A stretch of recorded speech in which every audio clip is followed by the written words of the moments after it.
reflect for a moment with these questions. How do you become a missionary disciples in this 21st century? For those of us who are in our 60s or 50s or older, how can we become missionary disciples at our age or even during this time of COVID-19?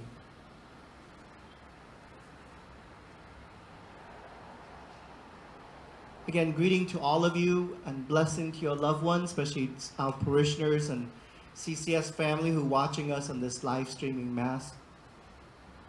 May the Lord bless you during this time of COVID and holiday season. In many ways, life is so different since March.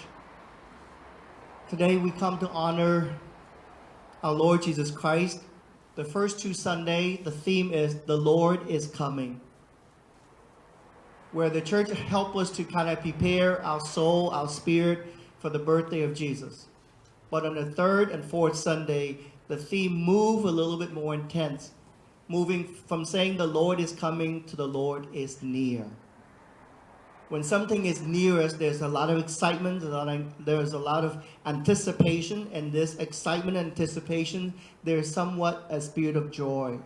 And that is why this is called Gaudete Sundays. Where the first two Sundays may fill us with a lot of anxieties, a lot of worries, as we re-examine who we are and what is it that we need to do to prepare for Jesus' coming. So on this third Sunday, then kind of a bigger revelation, we call it Gaudete Sunday, that there is that fullness of joy that God comes to give us. And that's why the priests wear a rose vestment versus a dark violet collar, a purple collar, to show that in that inner peace that we come to find in Jesus Christ. And that's why in Isaiah today we come to listen as to why the source of joy or rejoicing is in us, as he writes here. I rejoice heartily in the Lord. In my God is the joy of my soul, for he has clothed me with a robe of salvation. God is the joy of my soul. Just say that in silence for yourself. God is the joy of my soul. Because God has robed me with that outfit of salvation. That's why God is the joy of my soul. So last Sunday I introduced you with a thought where Advent is a day where we pause during the month of December, 5 to 15 minutes a day, to quiet the mind, to focus ourselves with Jesus Christ. But I want to introduce you another idea. Advent is to listen to the voice of our footprints, to listen to the voice of our footsteps. How can we listen to the voice of our footsteps when we keep running? So that's what Advent is for, is to slow down and to listen to that footsteps. Some of us may have very heavy footsteps. Some of us can walk so lightly that no one realizes that we're behind them or we're next to them. And that is really what Advent is all about. To attune our listening, our hearing, to the most simple, basic, physical ability we're able to do. And so we cannot run after time, nor we can chase after certain passions or desire that is so strong that it takes us away from our listening to our footsteps. That's what Advent is. And so last Sunday, the second Sunday of Advent, I kind of challenged young people to discern whether to be an evangelist or an entrepreneur, to be missionaries or to be money maker. So I kind of urge young people to discern and to maybe to give God that second considerations to be that evangelist, to be that missionaries.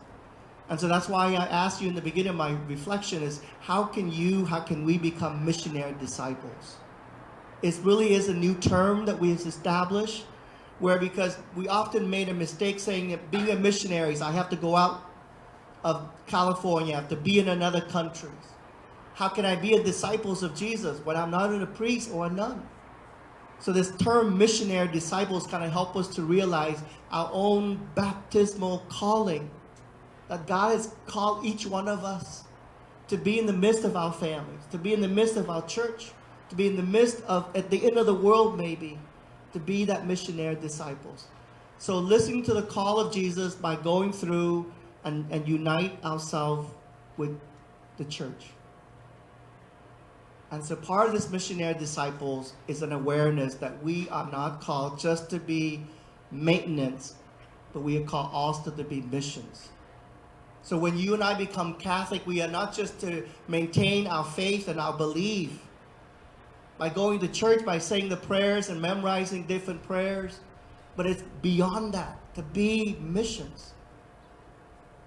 I mean, my first 10 years here as a priest, my staff would know it. I spent 10 years just to maintain this building, fixing and repairing.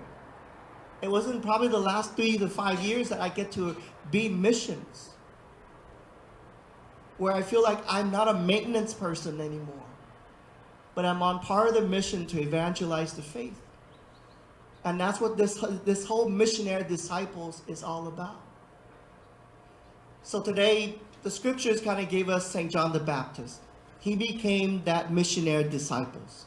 He did not go out of Jerusalem. He did not go out of Israel. He stayed in Israel to remind people who and why he is that missionary disciples. So last week we read about John in Mark chapter 1. And today we're reading John the Baptist in John chapter 1. So John, missionary disciples, is to come to testify to the light. He is not the light, but he helped people to see and move away from the darkness. John the Baptist also helped us to realize who he is.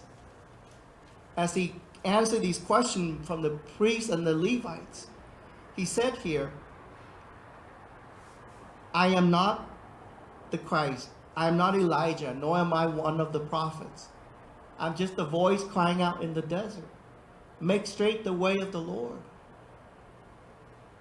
But more importantly, John the Baptist helped us to see in John chapter 1 is there's one in our midst. There's one in your midst, Jesus Christ. I baptize you with water, but there's someone's going to baptize you with the fire. And that's what missionary disciples do. They don't do big things, but they stay within their circles of influences and allow God's people, allow your families and loved ones to maybe re-look at where God is in their life. And when you do that, you are missionary disciples. A second figure that Pope Francis introduced was last Tuesday at the Immaculate Conceptions, St. Joseph, where he wrote his apostolic letter called Patris Corde, which is a term in Latin and in English is called with a father's heart, where Pope Francis inviting us to look at St. Joseph. He also that missionary disciples. He did not go out to the world, didn't go out anywhere else. He stayed in his families. And so this is what Pope Francis wrote. He is a beloved father, a tender and loving father, an obedient father, an accepting father, a father who is creative, courageous, a working father, and a father in the shadow, taking care of Mary and Jesus Christ. So all of you who are dads, you are that missionary disciples. All of you who are mothers, you are that missionary disciples. And so he encouraged us this year, he said, is the year of St. Joseph. That we look at Joseph to help us to journey and to be part of our spirituality throughout this year. And that's what it means to be missionary disciples. So, what are the ways that you and I can become missionary disciples? The Archdiocese of Los Angeles introduced this new effort, giving us 3 verbs: to hear, to give, and to go. It's one of the ways that we can be missionary disciples. The first is to hear, to use the symbol of a boat. To hear is to follow Jesus, to listen to that call, to listen to that invitation, to jump on and embark on the same boat with Jesus Christ and with the church. And sometimes it's not easy on that boat with the church, because sometimes we hit difficult waters, challenges, and crises. But that's part of the journey because we are accompanied by Jesus. And so that whole ideas of listening and hearing is so important. As Jesus inviting the disciples to follow me. And the second image is to give. To give is not about financial giving and support. To give here is about giving of yourself. And the image the Archdiocese used is the net. The net is to let go of the net as the disciples let go of the net and follow Jesus. And sometimes we have to let go of everything that we want to be in control of. To be that missionary disciples is to offer that up. But I want to use another image of this net as Jesus asked Peter to lower the net into deep waters. Sometimes we have to enter as missionary disciples to go where we are most uncomfortable. And that is so important too. Besides letting go of the net, but also maybe lower the nets into deep waters. And the third is to go. As Jesus promised the disciples, go and make disciples of men. So the image the church used, the Archdiocese used, is the fish. The fish swim in the water, and you see there are bigger fish than you and the smaller fish than you. And maybe sometimes you jump over the water to see what the new horizon is. And that's what it is to be missionary disciples. To go and to see something that's beyond you. Or maybe just to stay within that circle. Some of us, many of us, will not go through those three processes. To hear, to give, or to go. What is your alternative? What is my alternative? Especially when you are in your 70s and your 80s. We turn then to St. Paul in the second reading. He gave us 8 different ways, but I'm just going to give you the first 3.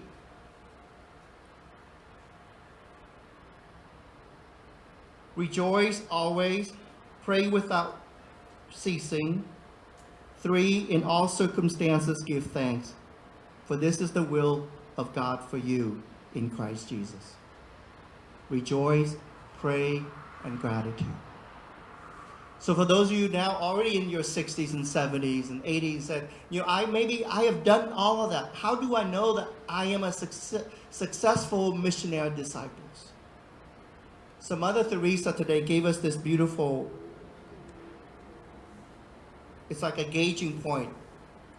She said here, let anyone who comes to you go away feeling better and happier.